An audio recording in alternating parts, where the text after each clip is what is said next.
জয় গুরু। পরম দয়াল পরম প্রেমময় শ্রী শ্রী ঠাকুর আমার তোমার রাঙা রাতুল চরণে জানাই শতকোটি প্রণাম। জগৎ জননী লক্ষ্মী স্বরূপিণী শ্রী শ্রী বর্মা রাঙা রাতুল চরণে জানাই শতকোটি প্রণাম। পরম পূজ্য পাদ শ্রী শ্রী বদ্দার রাঙা রাতুল চরণে জানাই শতকোটি প্রণাম। আজ ইষ্ট প্রসঙ্গে যে বিষয়টি আপনাদের সঙ্গে শেয়ার করব সেটি হলো চরণ পূজা মানে চলন পূজা। এই চরণ পূজার কি দুর্দান্ত ব্যাখ্যা দিলেন শ্রী শ্রী ঠাকুর, সেই বিষয়টি আজকে আপনাদের সঙ্গে শেয়ার করব। অবশ্যই ভিডিওটি শেষ অবধি শুনবেন।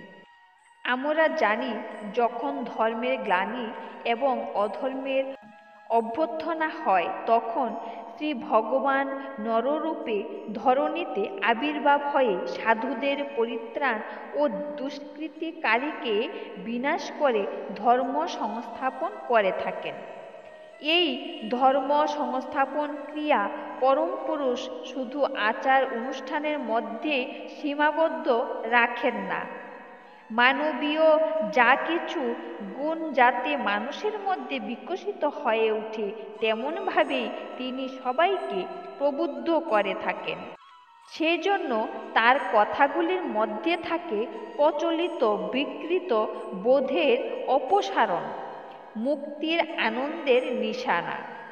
শ্রী শ্রী ঠাকুর অনুকূলচন্দ্র যুগ সন্ধিক্ষণে আবির্ভূত এমনই এক ব্যক্তিত্ব, জগতের মঙ্গল তথা প্রতিপত্তিকে তার স্বীয় বিশিষ্ট প্রতিষ্ঠিত করে ঈশ্বরাভিমুখী করে তোলাই ছিল তার সারা জীবনের সাধনা।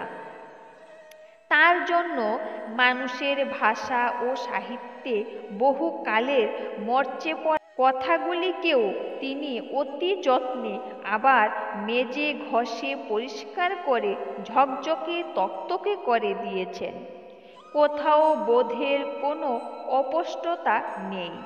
মানুষ যাতে কথাগুলি অর্থ ঠিকমতো বুঝতে পারে, এটুকু যাতে ভুল না হয়, তার জন্য শ্রী শ্রী ঠাকুর তার নিজস্ব শৈলীতে কথাগুলি ব্যাখ্যা করেছেন।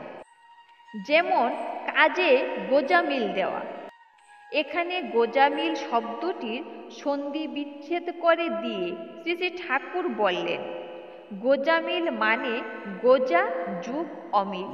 কাজের মধ্যে অমিল যত গুজে দেওয়া হয়, অর্থাৎ যতখানি ফাঁক রাখা হয় যেখানে সেখানেই তত গোজামিল থাকে। শ্রী শ্রী ঠাকুর বললেন, মানুষ নিজের ভালো হওয়ার জন্য পিতামাতার, গুরু বা অন্যান্য শ্রেয়জনের চরণ পূজা করে থাকেন। তাদের চরণে পুষ্পাঞ্জলি দেয়, প্রণাম করে, পদধূলি মাথায় ধারণ করে। কিন্তু বহুকাল এমনতর করার পরেও দেখা গেছে কোনো কোনো মানুষ যেখানে ছিল ঠিক সেখানেই দাঁড়িয়ে আছে। উন্নতি বা শ্রীবৃদ্ধির পথে বিশেষ কিছুই এগোতে পারেনি। তখন অবিশ্বাসের সাঙ্গপাঙ্গরা এসে মন্ত্রণা দেয় যে ওসব চরণ পূজা টুজা করে কিছুই হয় না, ওসব দুর্বল চিত্ততার লক্ষণ। এইভাবে শ্রদ্ধার ফাটল ধরতে আরম্ভ হয়, মানুষের বিশ্বাসের ভিত্তি টলে যায়, ফলে জীবনের মেরুদণ্ডও নড়বড়ে হয়ে পড়ে। একটা তিক্ত হতাশা বোধ তাকে গ্রাস করে ফেলে। শ্রী শ্রী ঠাকুর বললেন, বর্তমানে এইরকম একটা সামাজিক পরিপ্রেক্ষিতে দাঁড়িয়ে শ্রী শ্রী ঠাকুর অনুকূলচন্দ্র ঘোষণা করলেন, চরণ পূজা মানে চলন পূজা। অর্থাৎ যার চরণ পূজা করছি তিনি যেই চলনে চলে শ্রেষ্ঠ হয়ে উঠেছেন তেমনতর চলনে চলতে থাকা। সংস্কৃত ব্যাকরণে একটা কথা আছে, র উ ল অভেদ। তাই চরণকে চলন বলে ব্যাখ্যা করলে বুঝতেও কোনো কষ্ট হয় না।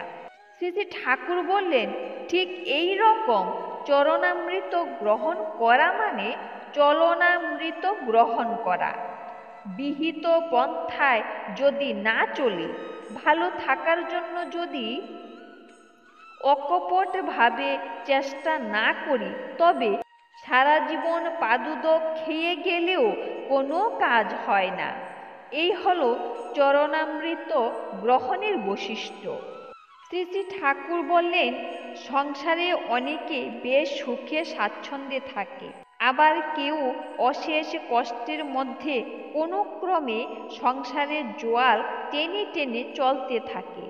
যে সুখে আছে তার সম্বন্ধে আমরা বলি, ওর উপর ভগবানের কৃপা আছে, আর যে কষ্টে আছে সেই ভগবানের কৃপা বঞ্চিত। কথা আমরা বলি বটে, কিন্তু ঠিকমতো না বুঝে বলার জন্য অর্থবোধ হয় না এবং একটা জংলা জট পাকানো বোধের সৃষ্টি হতে থাকে। আজকাল আমাদের ধারণা এমনই হয়েছে যে আমরা ভাবি ভগবানের কৃপা আকাশ থেকে নেমে এসে হঠাৎ একজনকে বড়লোক বা সৌভাগ্যবান করে দিল। এভাবে ভাবার জন্য কৃপার সত্যিকারের রূপ এবং কিভাবে কৃপা পাওয়া যায় তা আমরা বুঝতে পারি না। ফলে আপনা থেকেই আমরা কৃপা থেকে দূরে সরে যাচ্ছি। শ্রী শ্রী ঠাকুর কৃপা শব্দটিকে ভেঙে দিলেন। বললেন, কৃপা মানে করে পাওয়া, ক মানে করা, আর পা মানে ধরা হলো পাওয়া। ব্যাকরণবিদগণ হয়তো আপত্তি তুলে বলবেন, পা মানে তো পালন, রক্ষণ পান, পাওয়া হলো কি করে? এখানে কথা হলো, ব্যাকরণ একটু পাশে সরিয়ে রেখে শ্রী শ্রী ঠাকুর কথিত অর্থ অনুযায়ী কৃপা বোঝার চেষ্টা করলে কৃপাকে ঠিক ঠিক বোঝা যাবে। করে যারা পায় তারাই কৃপার অধিকারী হয়, না করলে পাওয়া যায় না। ঘুমন্ত সিংহের মুখের মধ্যে মৃগ হেঁটে এসে প্রবেশ করে না। শিকার ধরবার জন্য সিংহকে বিহিত পরিশ্রম করতে হয়। ভালো করে লেখাপড়া না করলে পরীক্ষায় ভালো ফল করা যায় না। কৃপা শব্দের মধ্যেকার এই পরম সত্যিটিকে উদ্ঘাটিত করলেন শ্রী শ্রী ঠাকুর। কর হও পাও, আর ওই পাওয়াটাই তোমার কৃপা লাভ।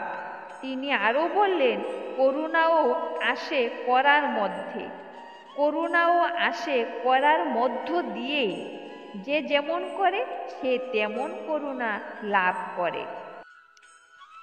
এ ছিল আজকের নিবেদন। আবারও পরম দয়ালের আতুল চরণে আপনাদের প্রতি প্রত্যেকের মঙ্গল কামনা করে ইষ্ট প্রসঙ্গ যেখানে শেষ করছি। ভুল ত্রুটি হলে ক্ষমা করবেন। জয় গুরু।